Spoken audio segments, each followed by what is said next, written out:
الحمد لله رب العالمين الرحمن الرحيم مالك يوم الدين إياك نعبد وإياك نستعين اهدنا الصراط المستقيم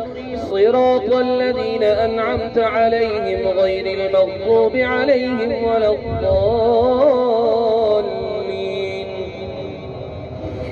يا أيها الذين آمنوا إذا تداينتم بدين إلى أجل مسمى فاكتبوه وليكتب بينكم كاتب بالعدل ولا يأب كاتب أن يكتب كما علمه الله فليكتب وليملل الذي عليه الحق وليتق الله ربه ولا يبخس منه شيئا فإن كان الذي عليه الحق سفيها أو ضعيفا أو لا يستطيع أن يمل هو فليملل وليه بالعدل واستشهدوا شهيدين من رجالكم فإن لم يكونا رجلين فرجل وامرأتان ممن ترضون من الشهداء أن تضل إحداهما فتذكر إحداهما الأخرى ولا يأبى الشهداء إذا ما دعوا ولا تسأموا أن تكتبوه صغيرا أو كبيرا إلى أجله ذلكم أقسط عند الله وأقوم للشهادة وأدنى ألا ترتابوا إلا أن تكون تجارة حاضرة تديرونها بينكم فليس عليكم جناح ألا تكتبوها وأشهدوا إذا تبايعتم ولا يضار كاتب ولا شهيد وإن تفعلوا فإنه فسوق بكم واتقوا الله ويعلمكم الله والله بكل شيء عليم.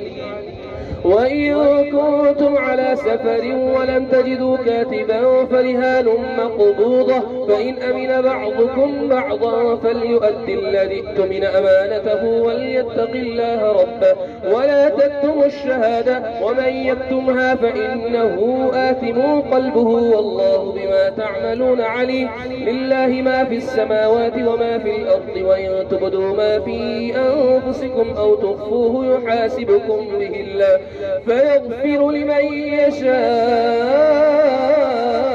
ويعذب من يشاء والله على كل شيء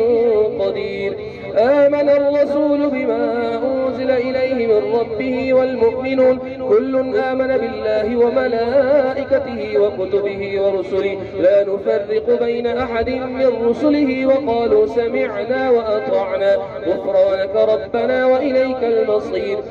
لا يكلف الله نفسا إلا وسعها لها ما كسبت وعليها ما اكتسبت ربنا لا تؤاخذنا إن نسينا أو أخطأنا ربنا ولا تحمل علينا إصرا كما حملته على الذين من قبلنا ربنا ولا تحملنا ما لا طاقة لنا به واعف عنا واغفر لنا وارحمنا أنت مولانا فانصرنا على القوم الكافرين.